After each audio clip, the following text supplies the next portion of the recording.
ধাবা স্টাইলে চানা মশলা বানালাম আজকে। সারা চানাটাকে ভিজিয়ে রেখেছি।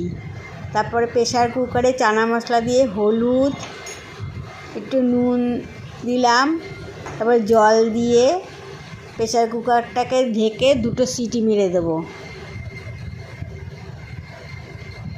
আদা, পেঁয়াজ, রসুন বাটতে হবে, যে যেরকম লঙ্কা খাও সেরকম দেবে। গরম তেলের মধ্যে শুকনো লঙ্কা, গরম মশলা আর একটা তেজপাতা দিলাম।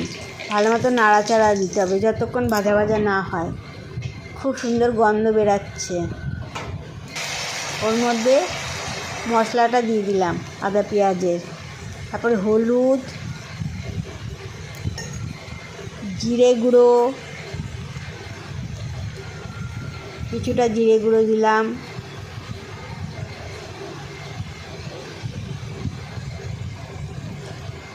তারপরে লঙ্কা, কাশ্মীরি লঙ্কার গুঁড়ো দিলাম, দিয়ে নুন দিয়ে ভালো মতো একটু নাড়াচাড়া দিলাম।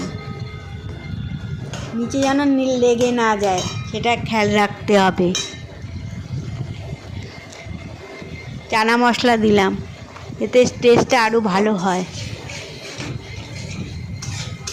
ভালো মতো কষাতে হবে, তারপরে এরকম তেল ছাড়বে কষাতে কষাতে।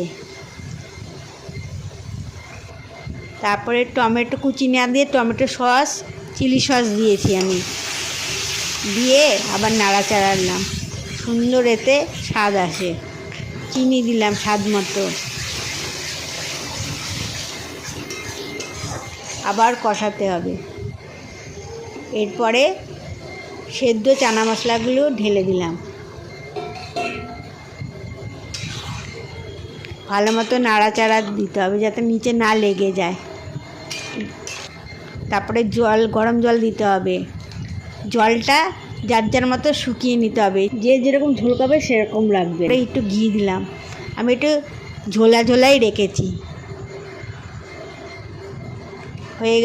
হয়ে গেল ধাবা স্টাইলে চানা মশলা।